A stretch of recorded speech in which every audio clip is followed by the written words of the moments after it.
కాళేశ్వరంలో కేసీఆర్ మీద సిబిఐ కేసులు ఎందుకు పెడతలేరు? మేము పంపించి 3 నెలలైంది, జవాబేందని ఆయన నాకు సవాల్ ఇసురుతుండు. నాతో చర్చిస్తాను. కిషన్ రెడ్డి కాదు, చర్చలు నాతోని కాదు. ఢిల్లీలో వెళ్ళి నరేంద్ర మోడీతో చర్చించండి, ఢిల్లీకి వెళ్ళి అమిత్ షాతో చర్చించండి. ఎందుకు కేసీఆర్ను కేటీఆర్ను బొక్కలు వేయడానికి మోడీ అనుమతిస్తలేడో గాడపై కొట్లాడండి. ఈడ నాతోనేంది నువ్వు మాట్లాడేది?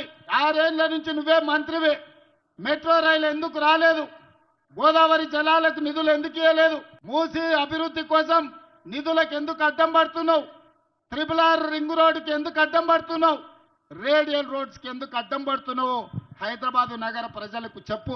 బీఆర్ఎస్ పార్టీకి కాంగ్రెస్ పార్టీకి ఒప్పందం కుదిరింది. అందుకే ఈరోజు రేవంత్ రెడ్డికి కేసీఆర్ని అరెస్ట్ చేయాలంటే రాహుల్ గాంధీ అనుమతి ఇవ్వడం లేదు. రాహుల్ గాంధీ దర్యాప్తు చేయడానికి ముందుకు రావడం లేదు. నువ్వు ఏమైనా చేయగాని రేవంత్ కేసీఆర్ని కానీ బీఆర్ఎస్ని ఇవ్వకూడదు. రేపు మంచో చెడు వస్తే మాకు ఎప్పుడైనా ఉపయోగపడతాడు మనకు. కాబట్టి మనం కలుస్తాం. గతంలో కూడా కలిసాం. మన మంత్రివర్గంలో కేసీఆర్ క్యాబినెట్ మినిస్టర్గా పనిచేశాడు ఢిల్లీలో. ఇక్కడ మన హైదరాబాద్లో కూడా కాంగ్రెస్ గవర్నమెంట్లో టీఆర్ఎస్ మంత్రులుగా, ఎమ్మెల్యేలు మంత్రులుగా పనిచేశారు.